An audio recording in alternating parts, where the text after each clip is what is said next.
isang programa, isang paksa patungkol dito sa ekonomiya ng kuryente. Handog sa inyo ng Toti Speaks dito po sa Katipunan Channel. Ang inyong lingkod at tagapagpahayag at tagapagpulat ay walang iba. Sa inyo, Toti Casiño, ika-6 ng Pebrero, taon 2021, araw ng Sabado. Ang ating paksa sa araw na ito ay patungkol sa ekonomiya ng kuryente, Part 1. Siguro sa mga nakaraang linggo at naranasan ng ating mamamayan na lalo-lalo sa hanay ng kuryente ay nag-umpisa na paniningil ng Meralco at marami sa ating mamamayan ang hindi nakapagbayad ng kanilang singil sa mga nakaraang siyam na buwan or nung tayo binigyan ng matinding pagpipigil ng galawan or di kaya tinatawag natin lockdown mula ika-15 ng Marso hanggang katapusan po ng buwan ng Abril. Halos sa 45 araw po tayo hindi nakagalaw sa ating mga tahanan. Dulot nitong pandemya at ang COVID-19 at mula nung katapusan ng mula na sa wala ng buwan ng Mayo ay dahan-dahan unti-unti binuksan ng ating pamahalaan ang ating paggagalaw, pero malimit pa rin ang ating galawin hanggang nakarating tayo sa katapusan siguro ng buwan ng Setyembre kundi kaya Oktubre, no? At dahil dito, marami sa ating mamamayan ang hindi nakapaghanap buhay at walang kinita, at dahil nga sa walang kinita at wala silang pambayad ng ating buwanang singil sa kuryente, tubig, maging dyan sa telekomunikasyon, sa mga telepono o di kaya sa mga cellphone. At kaya nga marami sa itong mga nagbibigay ng serbisyo dito sa public utility ng kuryente, tubig at telepono ay nagbigay ng kumbaga leeway or ayuda, hindi naman ayuda, kundi na pinatigil muna ang pagbabayad. Pero mula na nagsimula nitong taon, itong buwan ng Enero, ay nagsimula ng paniningil itong mga public utilities. Sa katotohanan nga, nagpisa na nga ang hanay ng tubig nung mga buwan ng mga Nobyembre at ganoon din po mga telekomunikasyon, pero itong kuryente, itong buwan ng Enero. At marami po sa ating mamamayan, dahil nawalan na sila ng kita at nauubos ang kanilang pinag-ipon, ay naubos at hindi sila ng pagbayad at marami sa kanilang naputulan. Ngunit nang ito'y bumulusok at maliban din dyan, malala po natin itong buwan ng Oktubre at Nobyembre, dinagsahan tayo ng 5, kundi 4 o 5 matitinding bagyo. At marami sa ating mga kanayunan ang binaha at nalubog at nasira ang mga kanilang taniman. Kaya nga ang mga bilihin natin sa ating pangunahing pangangailangan sa ating pamamahay, ating pangunahing pagkain ay tuluyan nagtaasan ng presyo. At dahil po dito ay minarapat ng ating pamahalaan na tugunin ang pangangailangan ng ating mga taong bayan, sa ating mga tahanan, para sa gayon ay tayo makalikas sa paghihirap. Bagamat ay gumawa sila ng kanilang patakaran, ay minarapat ng ating Pangulo ang kanyang gabinete itong linggo at nung araw ng Lunes o Martes ay nagpulong ang gabinete at sila ay nagbigay ng mga hakbangin o panukala para tugunan ito sa ating pangailangan, matinding pangailangan. At panoorin po natin itong pahayag ni spokesperson Carl Nograles patungkol dito sa nakaraang pagpupulong ng mga gabinete ni Pangulo Duterte. And affordability, public health, and national security. The salient details of these discussions and the actions taken on these concerns will be shared this morning. Makita po natin na dahil sa pandemya, nangangailangan po na mag-adjust at umaksyon agad ang administrasyon. Just as our kababayans have had to adapt to the pandemic, so has the government taken steps to help our countrymen cope with the challenges it presents. Isa po sa mga hakbang na ito ay ang direktiba ng Department of Energy na huwag putulan ng kuryente ang tinatawag na lifeliners o mga low-income consumers na kumukonsumo ng threshold level set by ERC tulad na lamang ng isang distribution utility na kung saan nakaset na 100 kilowatt hours and below. According to the Department of Energy, while lifeliners comprise 32% of the customer base, they only account for 3% of electricity sales. So this is very doable. In the cabinet meeting yesterday, the Department of Energy recommended to the President that this no disconnection policy for lifeliners be continued. Ipagpatuloy po. And the President readily agreed, given that electricity is a basic necessity our countrymen cannot live without. Kaya po makakahinga na po ng malalim ang ating mga kababayan na mababa o walang kita. Hindi po kayo mapuputulan ng kuryente. Hindi po kayo pababayaan ni Pangulong Duterte. Aside from approving this recommendation, the President also approved the following DOE recommendations. Support the PCOO DOE intensified campaign for EENC or electricity efficiency and conservation, enabling all consumers, including the lifeliners, through new technologies. For ERC, to fast-track its support for DOE's implementation of the number 1, energy efficiency law, number 2, retail competition and open access, number 3, the clean energy choice, and number 4, the green energy auction program. Siguro naman isipin natin, magandang balita po ito at tinugunan ng ating Pangulo na huwag ipagpatuloy ang disconnection ng mga ating mga mamayan, lalo-lalo na tinatawag nilang lifeliners. Ano ba ang lifeliners? Ang mga tahanan na kumukonsumo na hindi higit sa 100 kilowatt-hour kada buwan. Right? Pag-aralan po natin ito, no? Ayon sa kanilang ulat ay may mga 32%. No? Tingnan po natin itong ating napaghandaang pag-representasyon.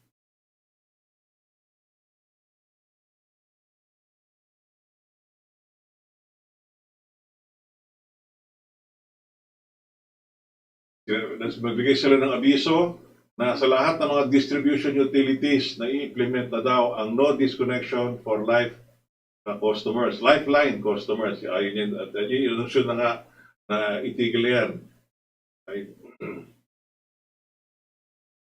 So sabi nga nila, well, mali nga itong figura ko dito, nalagay ko dito 35%, pero 32% daw ng consumer base ang sinasakop nitong tinatawag na mga lifeliners sa kabuuan ng mga kumukonsumo ng kuryente sa buong bansa. At bagamat ganyang kalaki ang sa ating mga makikinabang dito sa polisiya nito ng ating pamahalaan, ay 3% lang po ng kinabubuang benta ng Meralco ang maapektuhan. So anong implikasyon po dito? Nakikita po natin dito sa disenyo ay ayon po sa ulat ng Meralco na bumubuo ng kanilang report na ang Meralco po ang pinakamalaking sa pribadong sektor na nagbibigay ng kuryente sa buong bansa ng Pilipinas. At sinasakop po nito ay 36 na syudad at 75 munisipyo na sumasakop ng mga higit kumulang 9,685 kwadrado kilometro.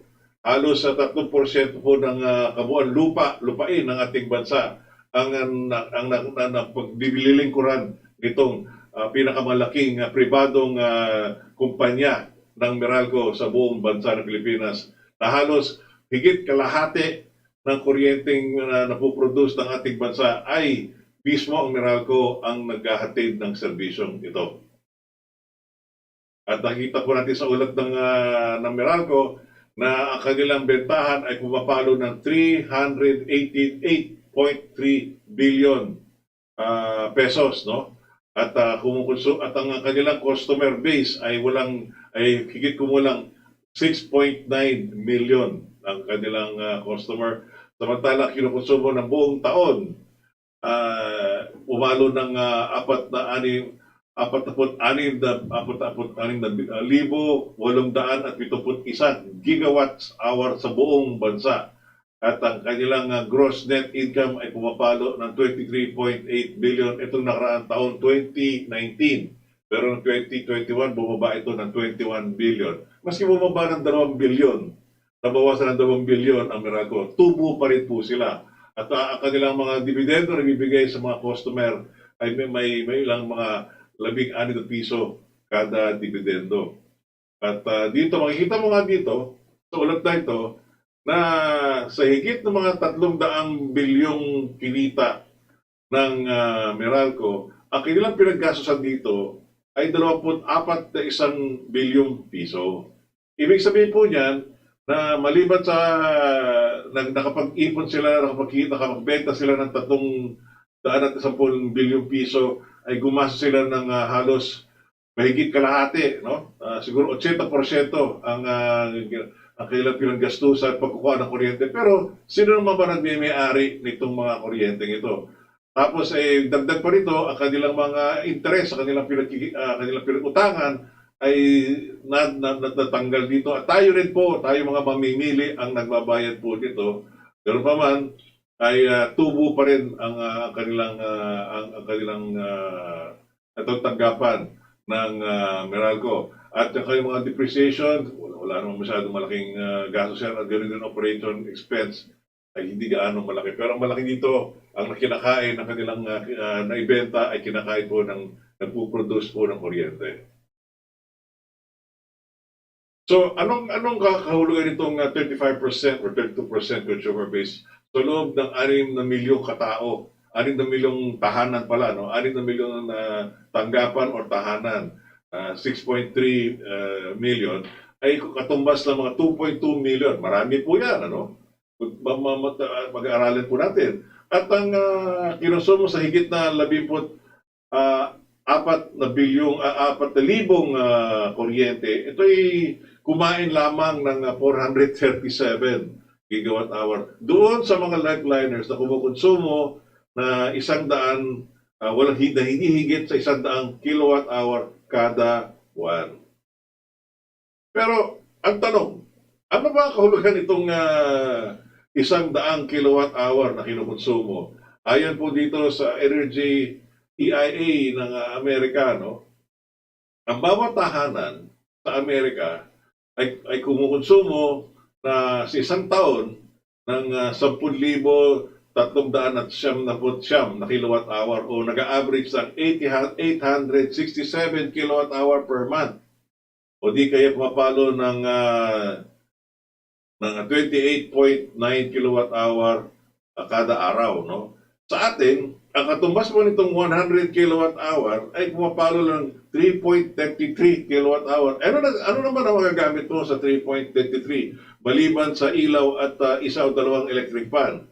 Kada araw, no? Ang kaya nitong 100 kilowatt hour ay pumapalo lamang ng 3,333 watts per 24 hours or 138.88 watts per hour.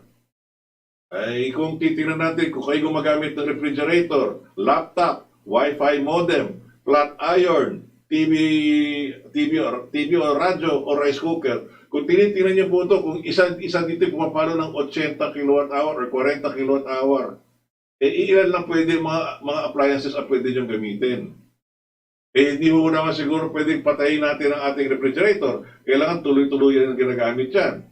Samantala, ang flat iron po, yung plancha, ay higit 100 watts kada oras ang kinukonsumo ng flat iron. Kaya itigil ang paggamit ng plancha. At telebisyon, may mga telebisyon na kumukonsumo ng 40 watts per hour. Ang rice cooker po, siguro, ang mga Wi-Fi modem at laptop, nasa mga mababa lang ang Wi-Fi, siguro nasa mga 8 hanggang 10. Ang laptop, siguro nasa mga 40, 20. Pero mga refrigerator, may mga 40, may mga 80, may mahigit 100. Kaya mamipili po kayo ng anong klase refrigerator ang pwede nyo makonsumo. Pag meron kayong refrigerator, ginagamit ang 80 watts na per hour, siguro na lang huwag na kayong ilaw o kuryente dahil talagang ubos na ang ano nyo, hindi na kayo papalo ng 100. So madaling sabihin, sa pahay nito mga 2 milyon katao, karamihan dyan ay walang refrigerator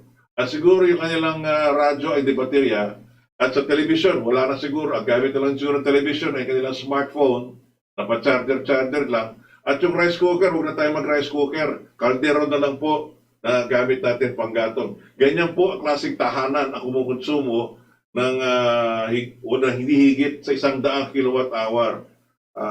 Pero halos 32% sa mga mamimili ang kumukonsumo ng ganyang kadami sa kumpanya nitong 100 kilowatt-hour. So, paano nyo makukonsumo ito? Ito po yung formula, the energy consumption calculator. Meron nga rito sinasabi na enerhiya, which is E in terms of kilowatt per hour per day is equal to the power in wattage times the number of usage hours per day divided by 1,000 watts per kilowatt hour at dun mo makulalabas ang tunay mo. Kung hindi kayo marunong sa math, siguro basahin nyo na lang po yung brochure ng mga binibili nyong appliances at tingnan nyo kung gaano ilang wattage ang kinokonsumo ng mga appliances na binibili nyo. Kaya kung maaari, piliin nyo yung mga hindi higit ng 40 o 10 watts kada oras. Kaya ngayon mga bombilya, nakita mo, benta na lang nga ngayon nasa mga 4, nasa mga 5, nasa mga 8 watts per hour ang kinokonsumo ng mga bombilya ngayon. Kaya pasok ang bombilya, ang mga electric fan. Hindi na tayo pwede mag-aircon, siguro mahina na dyan ang kuryente. Di motor po yan. Basta ito lang masasabi sa inyo. Pag merong appliances na gumagana yung pag-ikot-ikot, malaki sa konsumo niya sa wattage, at merong ginagamit na pag-iinit o paglalamig, tulad ng refrigerator o di kaya ng plancha. At ganoon din ang rice cooker. No? Huwag na kayo mag-ambisyon ng microwave at talagang malaki ang konsumo ng microwave. Ngayon, ipag-compare naman natin ang gastos ng kuryente sa ibang bansa. No? Ayon dito sa ulat, may mga ibang bansa sa buong daigdig ay naniningil, katulad ito sa Solomon Islands ng 99 cents, halos $1, 50 pesos kada kilowatt hour, katulad ng Solomon Islands or Vanuatu o United States Virgin Islands. Yung mga maliliit na isla, Cook Islands, Tonga, Jamaica, Marshall Islands, yung mga maliliit na isla na ito, nakasulat dito, ang mahal ng kanilang konsumo ng kuryente. Kaya nga, tiyak dyan sa mga lugar niyan, kailangan nila mapunta sa mga solar panel o di kaya yung mga wind turbines. At sa mga bansa Jamaica, Marshall Islands, Germany, mababa ang singil, 35 cents. Ang Denmark, 33 cents. Kiribati, nasa 32 cents. Ang dito sa 26 cents. No? Ayon dito sa ulat dito sa World Atlas, karamihan ng bansa ay kumukonsumo ng on the average sa 41 cents. No? Ang Amerika po ay nasa mababang 8 sentimo, 8 US cents to 43 US cents per kilowatt hour. Lumalabas na mga halos 4 na piso hanggang 20 piso kada oras ang United States. Samantala, ang United Kingdom ay nasa 22 cents o di kaya mapalo lang naman 10 piso kada oras. At ang Canada, nasa 3 piso hanggang 5 piso kada oras ang Canada. Kaya mura ang kuryente sa Canada. Pag kinumpira natin sa Pilipinas, ang Pilipinas po nasa 9 piso, minsan mapalo po ng 10 piso. Balita ko pa nga sa ibang isla natin, mapalo ng 14 na piso kada kilowatt hour. No? At ito'y mabigat sa ating mga mamamayan, lalo-lalo na yung mga nangangailangan ng kuryente sa kanilang tahanan o hindi kaya sa kanilang kalakalan. Minsan nga mataas pa nga sa 24 cents. Kung ikukumpira natin ito sa ibang bansa, ang singil ng Estados Unidos kumpira sa atin ay nasa halaga, kung nasa Amerika tayo, ang bayad lang natin po ay 3 piso, sa Uruguay ay 11 piso, sa Peru ay 4 na piso lamang, dito sa Paraguay ay wala pang 1 piso, 85 centimos lang. Sa Guyana ay nasa 11 piso at sa Ecuador ay 6 na piso. So, ibig sabihin, hindi mura ang kuryente natin dito sa bansang Pilipinas. So, sinabi nga sila na ang tinutukoy ng ating tagapagsalita, si Carlton Nograles, na may tinutulak ang ating pamahalaan, tinutukoy lang Electricity Efficiency and Conservation Program patungo sa bagong teknolohiya. Ano ito? Ito. Una, pagmadaliin ang paglaganap ng tinatawag lang Energy Efficiency Law. Tsaka ang sumusunod ganito, mamaya sa susunod na slide, papakita ko natin ano ba itong Energy Efficiency Law. Meron silang sinasabi na itulak din itong Retail Competition and Open Access Law, no? Alamin natin kung itong Retail Competition and Access Law, pati itong Clean Energy Choice, at yung pang-apat, yung Green Energy Option Program. Ano yun mga itong mga batas na ito o panukala ito? Ito ayon sa ulat noong Nobyembre pa ng taon 2019. So mahigit halos mahigit isang taon nakalipas bago pa nitong COVID na pinasaran nilang implementing rules and regulation ng Republic Act 11285. 11,285 or 11285 na tinatawag natin Energy Efficiency and Conservation Act. Ayon po dito, sa Republic Act 11285, nagpasa ang ating kapulungan, ang ating mambabatas, na gawin ng institusyonal ang energy efficiency and conservation, enhancing the efficient use of energy and granting incentives to energy efficiency and conservation project. Tila mukhang magandang pakinggan po ito, no? Dahil ito ay nakakabuti sa ating mga mamimili. Pero kung babasahin po natin ang kanilang kabuuan nito, ang nilalaman nito, implementing energy efficiency and conservation plans and programs to secure sufficiency and stability of energy supply in the country to hindi ko mabasa, to the impact to cushion the impact of high prices of imported fuels to local markets and protect the environment in support of the economic and social development goals of the country. So ibig sabihin yan, umaasa pa rin tayo sa mga pinanggagalingan nating mga kuryente katulad ng langis at yung coal sa ibang bansa at hindi natin malalaman ang presyo nito at dahil nga pataas-taas ang presyo nito mga tingil sa langis at din sa uling, ay talagang aasa tayo sa matataas na, malalagay tayo sa mataas na singilin. Pagkabalik ko muna nun. Sinasabi nga dito, to promote and encourage the development and utilization of efficient renewable energy technologies and systems to ensure optimal and sustainability of the country's energy. Ano ibig sabihin yan? Ang paggagamit po ng solar panel or solar power, yun din yung mga wind turbines. Okay, yung hydropower. Yan tatlo na po yan. Hydropower, solar power, at yung wind power. Yan po ang tatlong klaseng renewable energy na yan po ay galing sa kalikasan lang at yan po ay malilinis. At tinataguyod na ipagpatuloy ito. Pero hindi nila nilalagay dito paggamit po ng kuryente ayon po sa nuclear o di kaya sa thermal o di kaya sa natural gas at ganoon din po sa hydro. Pero yung nuclear, ang isa sa mga, siguro kung nagsubaybay itong programa natin sa Toti Speaks, na ipakita na natin na ang nuclear power, ang isa sa pinakamura at pinaka-efficienteng gamit ng kuryente. Huwag lang natin kalimutan ang mga aksidente nangyari sa Chernobyl, 3 Mile Island, at ito sa Fukushima. Yan tatlong bansa po, sa Russia, sa Amerika, yung 3 Mile Island, at ito sa Japan, nung nagkaroon ng matinding krisis dahil dulot nitong radioactive. Pero may mga bagong teknolohiya po ang nuclear. Ang problema, itong Department of Energy, hindi pinag-aaralan ang makabagong teknolohiya ng nuclear. At kung hindi, tinitingnan pa nila itong sa hydrogen, na alam po natin ay delikado rin, sumasabog din yan pag hindi maganda ang kanilang teknolohiya at pwede rin magbigay ng dulot ng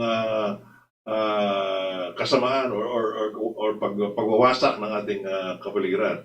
At sinasabi na dito na 11,485 to reinforce related laws and other statutory provisions to the comprehensive approach to energy efficiency, conservation, sufficiency, and sustainability of the country, and to ensure a market-driven approach to energy efficiency, conservation, sufficiency, and sustainability of the country. Magandang pakinggan itong batas na to, no? Pero nasa ang kakayahan natin dito para tugunan itong pangailangan natin na gumawa tayo ng sarili nating kakayanan na mag-produce ng kuryente maliban sa solar power, sa hydropower, at din po sa wind power. Ano naman itong retail competition na sinasabi doon kanina ni Congress, ni tagapagsalita si Carl Gonzalez? Ito naman po, meron tayo napulot dito sa retail competition in open access, isang frequently asked questions or FAQ. Ayon po dito sa ulat na ito, ang pagbabago po dito na naibigay sa nito ay nagbibigay ng sa mga pinagbebentang kuryente sa ating mga mamamayan, no? Tsaka yung daloy ng kuryente tuloy pa rin sa mga power grid. Yung mga power plants products, the power plants that produce electricity which is transported through the high voltage transmission wires will remain and then delivered to the factories, the buildings, yung mga tahanan through the distribution wires or yung mga distribution utilities katulad ng Meralco. Tapos tinatanong ito, anong pagbabago nito sa pagbentahan ng kuryente ng mga distribution utilities? Yan po yung nag-iiba sa pagbili at pagbenta ng mga kuryente sa mga contestable market. Currently, sa kasalukuyan, ang distribution utility or Meralco exclusively procure energy on behalf of its customers. Sila ang bumibili ang Meralco sa ating on behalf of us and delivers the energy through the distribution wires with the retail competition and open access. Competing retail electricity suppliers or RES will do the buying. So, hindi na ngayon itong distribution utility or ang Meralco ang bibili at magtitinda ng kuryente kasi marami dito sa hawak ng Meralco ay sila rin po ang nagpo-produce ng kuryente. Magkakaroon ng isang hiwalay na grupo at tinatawag lang retail electricity suppliers na sila ang bibili at magbebenta ng kuryente. Parang broker, no? And the DU will deliver the energy for them through the DU's existing distribution wires. The customer will have the power, the customer will have the power to choose its energy source, thereby getting the best deal in terms of price and value for money. In effect, the merchant function of the DU is transferred to the RES. Well, it is the RES who sources the energy from generating companies or wholesale electricity spot market, quality and reliability of the electricity supply. There is the voltage stability remains a responsibility of the DU who has the control over the operation of the distribution system. Kung sa aring sarili nating tahanan, meron sana tayong switch. Pag yung pinanggagaling ng kuryente ay galing po dito sa Meralco at napakataas ang signal, sana ay pwede nating i-switch. Kunyari, meron isang supplier na nagtitinda ng kuryente sa solar panel na alam natin mas mababa, pwede nating i-switch on. Iikot lang sana ang switch at doon tayo kumuha ng konsumo ng kuryente. Gamit pa rin yung distribution wire, pero ang pagpipilian ngayon natin ay kung saan gagaling yung kuryente. Hindi maliwanag po itong patakaran. Kaya minamadali nga ng ating pamahalaan, itulak ito. Anong sistema yan? Hindi po natin alam kung paano ito. Pero yan ang prinsipyo nitong retail competition and open access. Kasi sa kasalukuyan, kung ang bilhin natin ng kuryente ay nasa 9 na piso kada kilowatt hour, samantala, pwede naman nakabili tayo ng kuryente sa halaga ng 5 piso, 4 na piso, o baka 1 piso, kung gamit tayo ng solar panel, o sa halagang piso o 2 piso, kung gamit natin nuclear. Meron sanang ganon. Paano ngayon magagawa nito? Ano ngayon ang ugnayan ng end-user relationship with the distribution utility? As an end-user will now be purchasing its electricity directly from the retail electricity supplier or RES. It shall be dealing with the DU only as far as the connection agreement is concerned. With regard to the DU's distribution, wheeling service or DWS, the RES may procure this service on behalf of the customer, or the latter may be to transact with the DEU and the RES separately. With the latter setup, the customer receives 2 bills, one from the DWS, and the other one from BRS. So, dalawang singil na matatanggap po natin dito. So, kung itutulak natin itong lifeline, mas marapat siguro, mas mabuti, kung yung mababang mga konsumo, idikit na lang natin doon sa DU. At yung malalaking kuryente, hiwalay mo na yan sa RES, kung maaari nga pwedeng gawin na ganyan. No? When is the start of the retail competition in open access? Under Republic Act 9136 or the Electric Power Industry Reform Act or EPIRA Law of 2001, it prescribes 5 conditions that are precedent to the retail competition in open access. There are establishment of the wholesale electricity spot market or WESM. B, the unbundling of transmission and distribution charges. C, the initial implementation of the cross-subsidy removal schemes. D, the privatization of at least 70% capacity of the NP's generating assets in Luzon. Ba't ipa-privatize pa ito eh? Ba't pa ilalagay pa yun dyan eh? And besides, and E, to transfer the National Power Corporation independent power producer contracts to the IPP and administrators. Alam mo, itong section ng D and E, ang mismo itong katanggapan ng KDP ay talagang tumututol dyan na i-privatize ang NPC. Kasi nga, kung talagang, kasi ang problema sa privatization, walang ginawa sila kundi maningil at maningil na mataas. Wala silang ginawa kundi kumita na kumita. Samantalang gobyerno, naglilingkod lang. Kaya nga, kung kaya nating magpatayo sa sarili nating kakayanan ng ating pamahalaan, katulad ng Bataan Nuclear Power Plant, kung pinatutuloy lang ni Pangulong Cory Aquino, hindi na sana tayo gumagaso sa mataas sa kuryente ngayon. This, the WESM, or the Wholesale Electricity Spot Market, has been established by the Department of Energy and is now operational in Luzon. The unbundling of rates and the initial implementation of the removal of cross-subsidies have been fulfilled by the ERE, or Energy Regulatory Commission.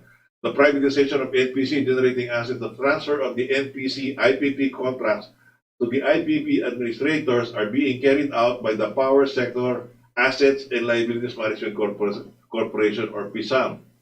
The target completion of the privatization is by the end of 2007 or at the latest by the end of 2008. Nangyari ba ito? Hindi natin matiyak. Kasi kung talagang nangyari ito, nakinabang tayo sa mababang singil, hindi na dapat umabot sa halagang 9 na piso or 14 na piso ang singil na kuryente. Ibig sabihin po, nabigo ang Department of Energy sa pagpatupad nitong EPIRA Law na itatag noong 2001. Ano ngayon nga? What happens if the customer does not choose an RES? Obviously, mapupunta na lang ito sa DU. It is the responsibility of the Commission to promote competition, encourage market development, and ensure customer choice. End users are encouraged to actively participate and choose the RES to maximize the benefits of the retail market. Alam mo, pag ginagamit natin ang internet at meron tayong mobile app, parang meron kang Uber, meron kang Lazada, meron kang Shopee, sana ganoon din itong kuryenteng ito. Pero naisip mo nila ito? Hindi.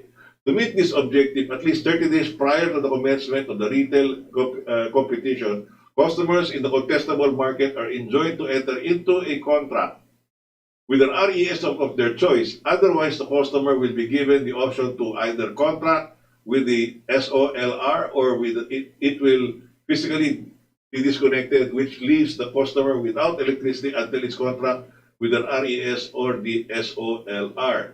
Hindi walang ibig sabihin ng SOLR. The same rule shall apply to the customer if his contract with an RES expires and it does not renew or a contract with that. Ibig sabihin po na sana nito, kung talagang pinatupad at seryoso ang ating pamahalaan, nakagawaran sa enerhiya, at gumawa sila ng isang programa, patulad ng isang mobile app, patulad nga niya ng Lazada, or yung Alibaba, or yung Shopee. Alam po natin, pagpipili na lang dyan. Di ba tayo, nakakapili tayo ng mga mura? Doon nga sana magawa yun eh. So, how will a customer determine the RES of its choice? A licensed RES may now market its services to customers. However, the customers are encouraged to consider more than one offer to maximize the opportunity in getting the best deal. Once a customer has decided to contract with a particular RES, the two parties shall enter into a retail supply. Ibig sabihin po niyan, meron itong batas, hindi pinapatupad ng Department of Energy. Kung di pa tayo nagkaroon ng ganitong pambansang kagipitan, ito nangyari sa atin ngayon. Matagal na pala ito eh. Mahigit 19 na taon na nakapasa. Hanggang ngayon, hindi pa napapatupad. Pero yun naman yan. Loka na nga ito eh. Talagang ginagago tayo ng mga oligarko. Ayun ang ibig sabihin po niyan. So, ano pa yung isang sinasabi? Itulak daw yung clean energy choice. Ang clean energy choice is a low-cost way to support renewable energy of the environment. Nahila po natin ito sa internet. Ano po ito? How does the cleanenergychoice.com or cost? Ayon dito, it only costs $3 a month.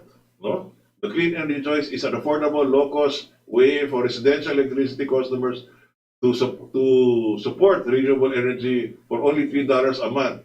100% of your electricity can be sourced from renewable energy alternative for a $1 a month. 50% of your electricity can be sourced from renewable energy, or for $2 a month, or 75% of electricity of your electricity can be sourced from renewable energy. Yan po ang clean energy choice. Next slide. Who can subscribe? Hindi mga residential customers. Saan magaling ito? Next slide. Ayon po dito sa Minnesota. Ito yung halimbawa lamang. Pinapakita ko sa inyo na meron na tayong batas yung renewable energy. Ito sa Amerika, pinapatupad na to. Dito sa Pilipinas, nako, sa tagal na nakapasa yung batas na yun. Noong nakirang kongreso, panahon pa ni Gloria Macapagal, hanggang ngayon, wala pang ginagawa ang Department of Energy.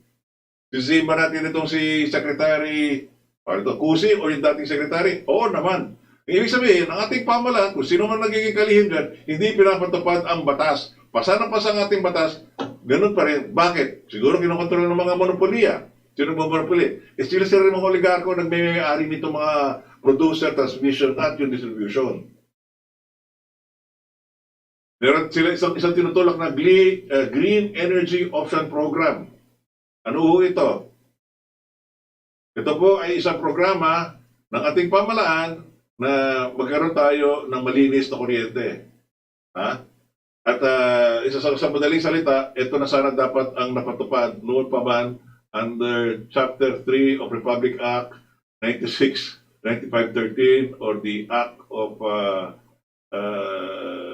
Imperial ata ito, kung Imperial ito yung renewable energy. So hanggang ngayon, bulok pa rin ang ating sistema. Kaya nga, ang mayari dito, kahit paano, bibigyan ng ganitong klaseng panukala, kaya ba nila yan sa dami itong tinutulak nating pamahalaan? Bakit ngayon pa lang, taon 2021, 1 ng Pebrero, itong apat na mga ngayon lang itutulak ng Department of Energy. Anong nagginawa ng Department of Energy mula pa na sila naluklok sa unang buwan at sa unang taon ng nukulan ng ating Pangulong Duterte? Nagtrabaho ba sila? Hindi po. Kasi po, nakaupo na lang sila, maging masayahin na sila dahil itong kalim na to, si Agcusi po ay dating empleyado ng Aboitiz. Ang Aboitiz po ay isang producer ng kuryente. Kaya nga mayroong conflict of interest. Kung alam ito ni Duterte o hindi na natin alam yun. Wala natin pakialam dyan. At totoo po, ang nangyari po, kanya-kanya lang tayo, sila-sila lang at tayo-tayo, dito lang nangyari yan. So, sa maikling balita nito, pakinggan na po natin yung susunod na bahagi at ibibigyan isang mabilis na pasada dahil kinukulan na tayo ng panahon at oras para tapusin itong talakaya patungkol dito sa ekonomiya ng kuryente.